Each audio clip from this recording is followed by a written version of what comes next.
कहावत है कि कानून के हाथ बहुत लंबे होते हैं। इसके बावजूद पुलिस के रिकॉर्ड में कई अनसुलझे हत्याकांड भरे पड़े हैं। ऐसा ही एक हत्याकांड मुंबई के अंधेरी में सरदार वल्लभ भाई पटेल कॉलेज से इंजीनियरिंग करने वाली स्नेहल गवारे का भी था।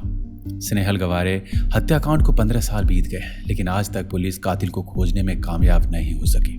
आश्चर्य की बात तो यह है कि पुलिस के हाथ अभी तक कोई भी ऐसा सुराग ही नहीं लग सका है जो अपराधी की पहचान करा सके, और यह आज भी एक अनसुलझी पहेली बनकर रह गया है।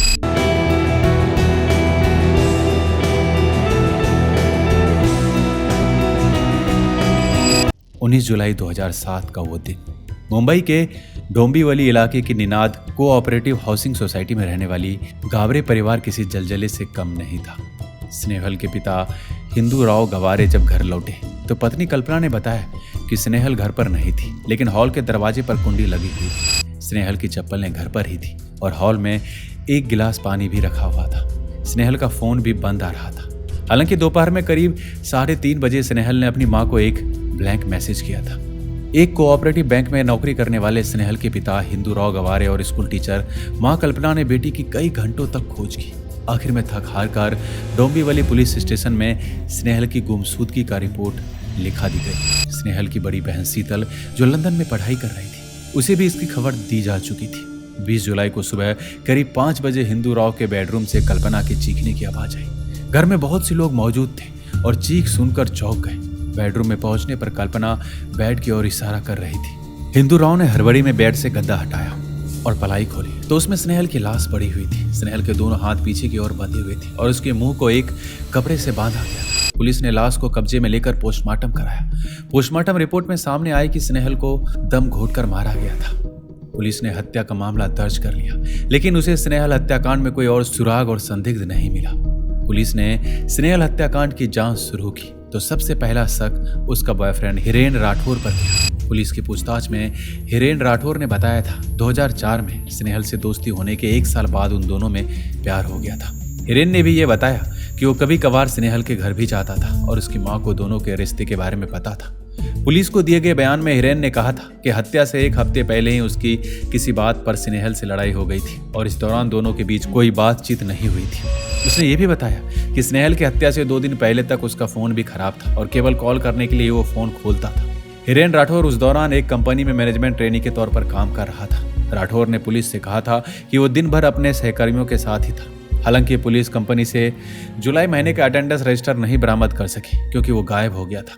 स्नेहल हत्याकांड के 1 साल बाद राठौर विदेश में पढ़ाई करने चला गया। पुलिस की जांच में सामने आया कि स्नेहल के पिता हिंदू राव गवारे अपनी पत्नी कल्पना पर शक करते थे। हिंदू राव को शक था कि कल्पना के अपने रिश्तेदार अनिल ज्वालेकर के साथ अवैध संबंध था और इसकी वजह से दोनों के बीच कुछ अच्छा नहीं चल रहा था।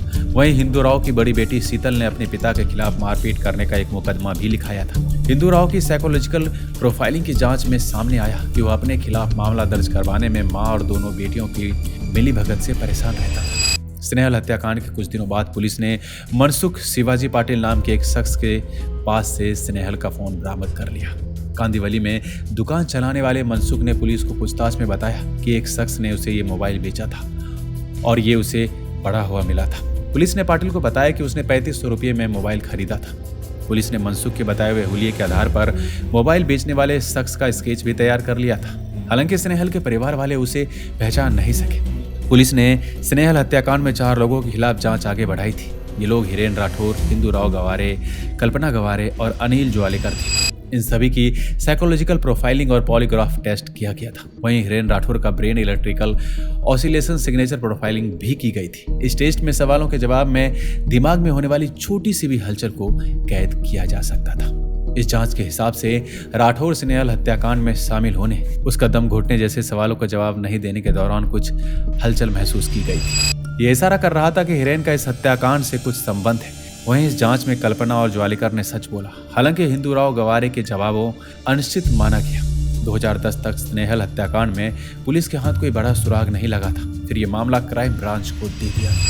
इसी बीच 2010 में हिरेन राठौर अपने पिता की मौत होने पर वापस भारत आया। इस दौरान उसने कोर्ट में खुद ही पेश होकर नार्को टेस्ट करने के जाने की बात कही। इसके कुछ ही दिनों बाद पुलिस ने उसे गिरफ्तार कर लिया, लेकिन बिना सबूतों के उसे ज्यादा दिनों तक सलाखों के पीछे नहीं रखा जा सका और कुछ ही दिनों में उसे जमानत मिल गई, जिसके बाद उसने नार्को टेस्ट कराने के लिए अपनी सहमति भी वापस ले ली।